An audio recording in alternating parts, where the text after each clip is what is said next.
no Senado. A Comisión Europea quere priorizar o enlace ferroviario entre Lisboa e Madrid e acaba de facer público o calendario do proxecto. Esa decisión de Bruselas de destacar este enlace preocupa a Eurorrexión Galicia Norte de Portugal, onde temen que se atrase a conexión entre Vigo e o Porto. Susana. Si ese calendario reitera a necesidade de que a viaxe en tren entre Madrid e Lisboa dure 5 horas en 2030, 3 horas de Madrid a fronteira e outras 2 horas ata Lisboa. Tamén lle reclama aos gobernos luso e español que como máximo en 2034 a viaxe se reduza a 3 horas. Os dous países terán que presentar polo menos un informe ao ano explicando as súas actuacións. Unha noticia que preocupa en Galicia e no norte de Portugal, onde temen que o AVE Vigo-Porto perda pulo, pase a un segundo plano e sufra novos atrasos.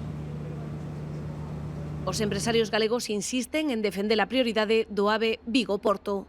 Creo que é fundamental esta arteria ferroviaria para que, pois todo o norte de Portugal e a Galicia, que ten esa actividade socioeconómica tan importante, pois poda seguir desenrolándose de maneira eficaz e eficiente, non? A alarma saltou tras a decisión de execución da Comisión Europea sobre a conexión de alta velocidade Lisboa-Madrid, marcando datas 2030 para unha viaxe de 5 horas e 2034 en 3 horas, pero sen novidades para Galicia.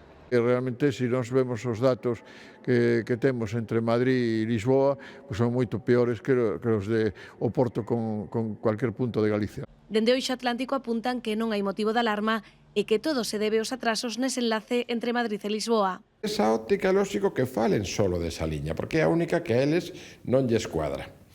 Eso non quere decir que haxa ningún problema ou que Bruselas ignore a liña galega. Es que simplemente para eles a liña galega está en plazo. Din que a conexión con Galicia avanza en tempo se ven sinalan atrasos. A liña Vigo-Porriño xa leva, está xa adxudicada, xa fixeron un estudio informativo, pero leva máis dun ano de retraso. Confían en que en 2030 se poida circular da Coruña a Lisboa en tren nun tempo competitivo e que para 2033 xa se acade o obxectivo de alta velocidade.